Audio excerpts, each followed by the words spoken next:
yesterday. You obviously won the race. It was the opener of the NASCAR iRacing Pro Invitational Series.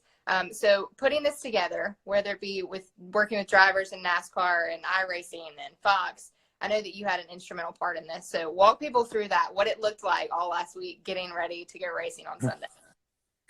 You know, it's interesting. I don't remember exactly how it all got put together, but I just kind of remember getting emails from a guy at at iRacing saying, you know, here's the setup we're going to run. The list of competitors is still TBD. Here's the setup. Here's the track. You know, we're going to run X amount of laps. And I'm thinking, okay, well, I guess I'll start practicing. And so just started running a few races starting on about Tuesday of last week.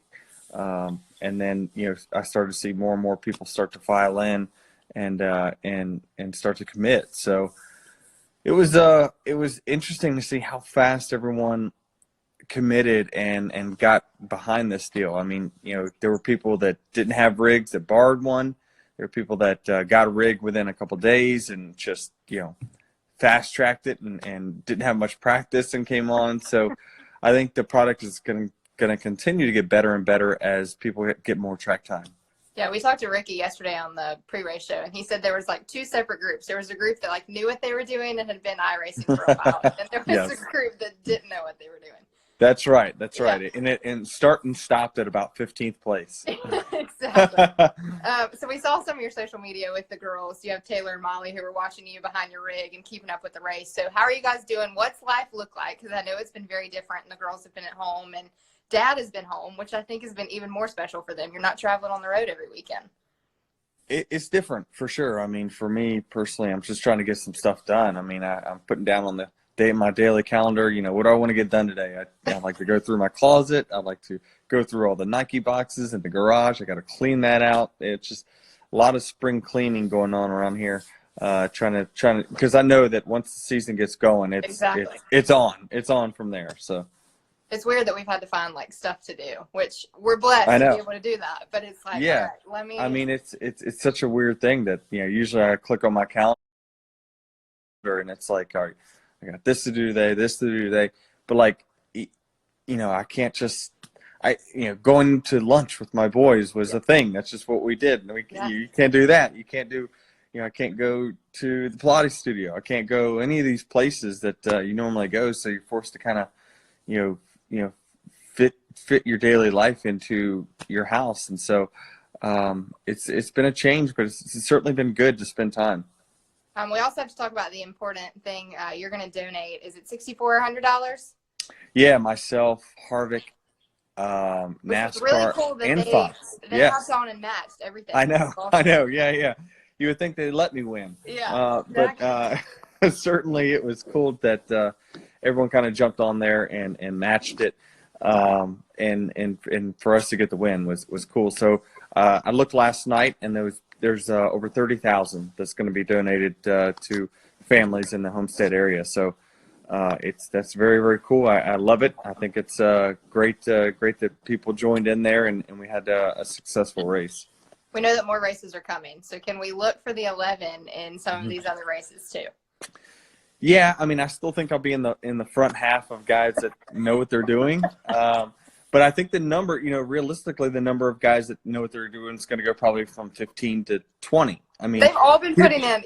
Every single driver we talked to in the last couple of days have been the most nervous for yesterday than any other, and they put like working in hours, like past midnight. Oh yeah, stems.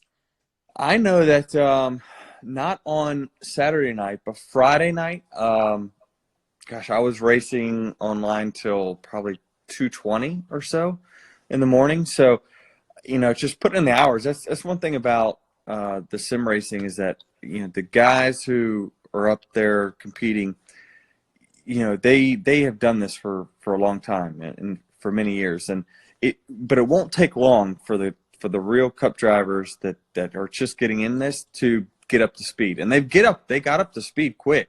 It's just a matter of how do they learn how to race, because you have to learn how to race with those things, and it is a little different. So it's going to be good. You know, Texas, I guess, is up next. They've already kind of announced that. So on Wednesday, I guess I'll go to work on it. Well, you have some wins at the Real Texas, so you might be pretty good at that track. You're a big proponent of iRacing, and you're an advocate for it and think that it's really beneficial, not only to you guys, but a lot of fans can hop into a track in a room, and you guys are there racing with them, which is pretty cool and unlike any other sport. So what are the perks of iRacing, and why do you like it so much? Because you've been doing it for decades.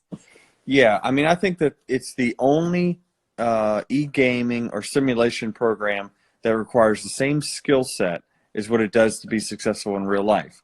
So, and if you want to be a pro basketball player and play in the NBA, you can't go on NBA 2K and get better at basketball in real life. If that was the case, I'd be a good basketball player, but I'm not. So I do it just for fun. So it doesn't require the same skill set. iRacing requires you to have the same skill set that makes you good in real life. So you are able to hone your skills. It's hand-eye coordination. It's the use of the pedals and the steering wheel and how abrupt you are with your motions. All of that, can make you better. And so I saw a benefit to it in the early 2000s. That's when I got into it with Dale Jr. and his weekly DMP league way back in the day. And so I just, that's kind of what I did. And then when I jump-started my real career in real life, it kind of had to take a hiatus for 10, 15 years or so. And then really I got back into it a little bit 3 years ago, but then I had some back issues, and so I got back out of it and hadn't logged on really for years up until just a week or so ago. So getting back in it, it was like an old shoe when I got back in there, but it was a lot of fun. It was cool that me and Dale Jr. were talking last night. It was like, it's crazy that we've been racing together for like 20 years, and here we were running 1-2.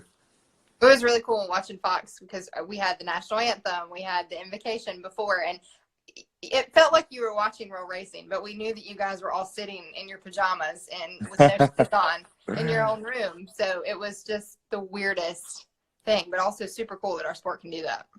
Yeah, it's very unique. I mean, I tell you, I've always said for many years that one of the disadvantages NASCAR has is that people can't go in their backyard and simulate a game-winning shot or staring down a pitcher and hit. You can't simulate that. But now with the platform of iRacing, it actually makes it the best way to go out there if you can't afford a real car or whatever it may be, for you to download it, a few $100, spend and get a wheel and some pedals, and you can go racing with everyone.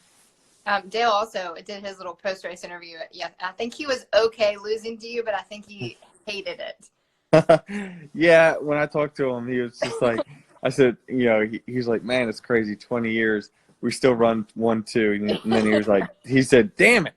But I think he would have taken second before the race. Yeah. I might have taken second as well, to be honest with you. But I knew that I was kind of in that top 5 guys that were going to have a chance to win. But there's just so many unknowns, obviously, and things like that, just like in real life. But I knew we had speed. I was going to be fast enough to win. It's just a matter of whether everything played out. All right. Well, I know I'm getting ready to let you go because you have a lot more media. You said you've been doing a ton of media. So what's on? You did SportsCenter this morning or ESPN this morning already? Yeah, we did SportsCenter last night. Good Morning America this morning. I've got I got the whole list in my emails, so I'm just going through the mailboxes as things going. Welcome back to those days where you have a whole schedule. I know, at least for a few hours anyway. Exactly. All right. Well, you guys stay safe. Thanks for joining us. I appreciate you being here. Congratulations on the win, the virtual win. It counts. Yep. All right. Put it in the tally. All right. And then thank you for the donations. I know people are loving that. So. All right. Thank y'all. Bye, Denny. Bye.